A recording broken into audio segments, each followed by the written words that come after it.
is CNN 10, and we are thankful you're taking 10 minutes to watch. I'm Carl Azuz at the CNN Center.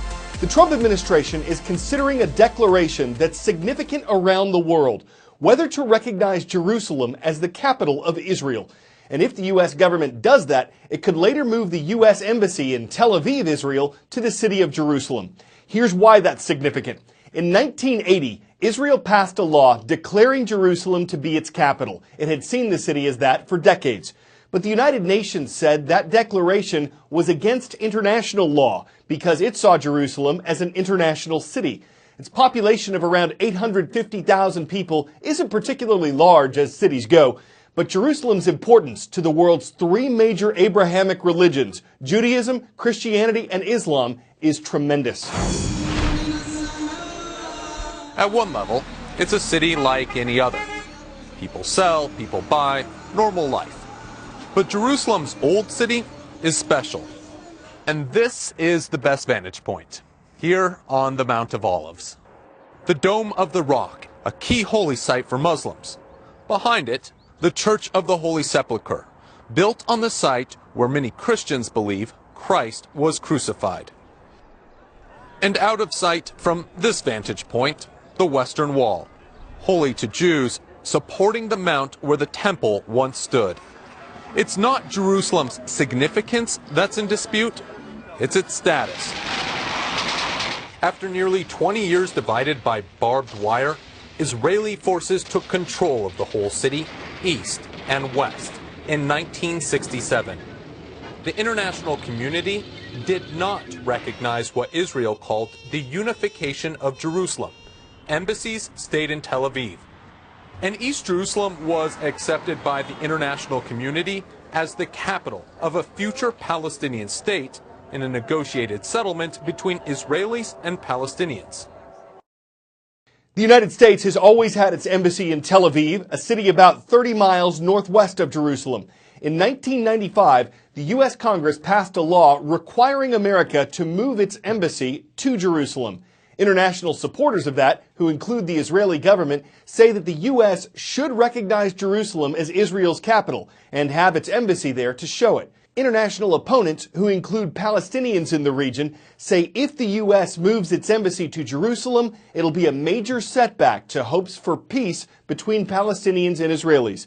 Despite the U.S. law passed in 1995, former presidents Bill Clinton, George W. Bush, and Barack Obama have used something called a presidential waiver to avoid moving the American embassy. They've said it's necessary to keep the American embassy in Tel Aviv to protect U.S. national security. If President Donald Trump decides to move the embassy to Jerusalem, it's not likely to happen immediately. He's expected to keep the embassy in Tel Aviv for another 6 months and possibly move it after that. Stateside, the Trump administration had a Supreme Court ruling in its favor yesterday. Lower courts had partially blocked the government's latest travel restrictions on people entering the U.S. from these 8 other countries.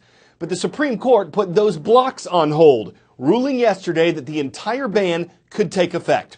This wasn't a final decision on the legality of the Trump administration's travel ban. The ruling means it can go fully into effect for the time being while the legal process continues to play out in lower courts. 2 of them are hearing arguments on the ban's legality this week. 10-second trivia. In what U.S. state would you find the Bears Ears and Grand Staircase Escalante National Monuments? Arizona, South Dakota, Idaho, or Utah? Both of these national monuments are in the Beehive state of Utah.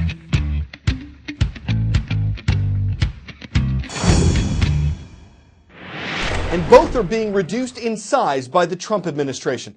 On a recommendation from the U.S. Interior Secretary, President Trump announced yesterday that Bears Ears National Monument would be shrunk from 1.35 million acres to about 220,000 acres, and that Grand Staircase Escalante from 1.9 million acres to just over 1 million acres.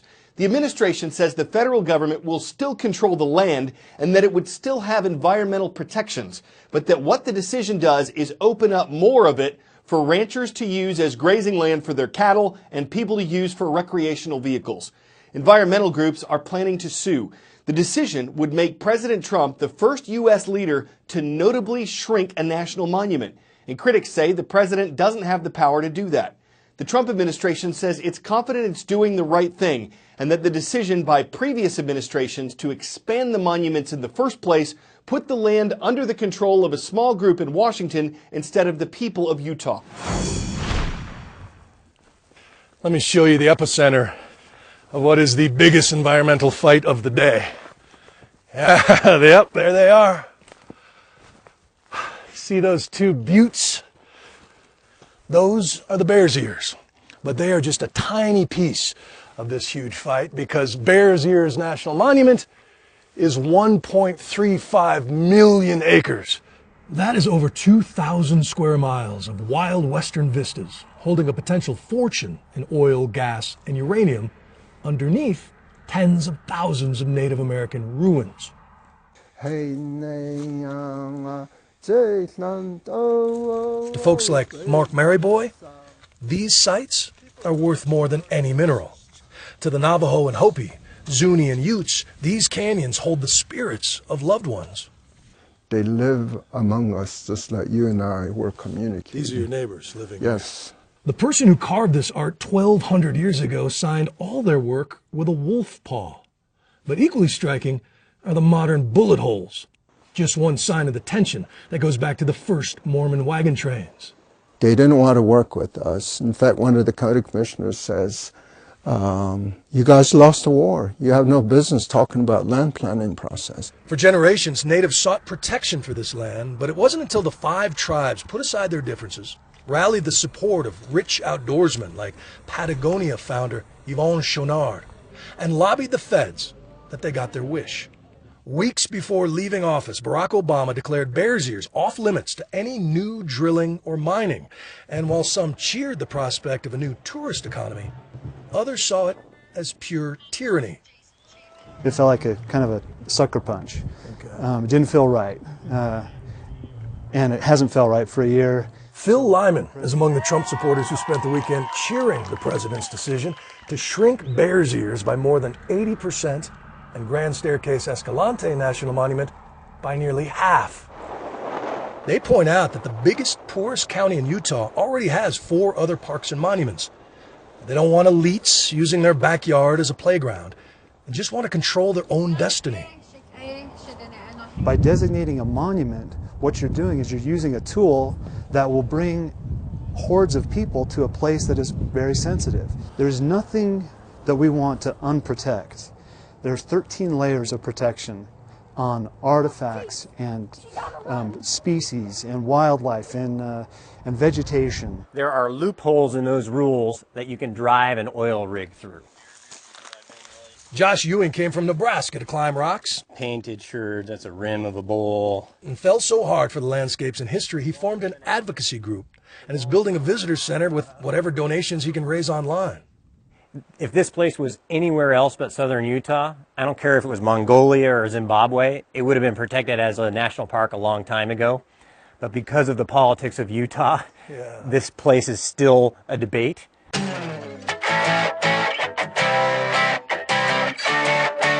Here on Earth, pizza night's a crowd pleaser. Turns out it's the same thing in space.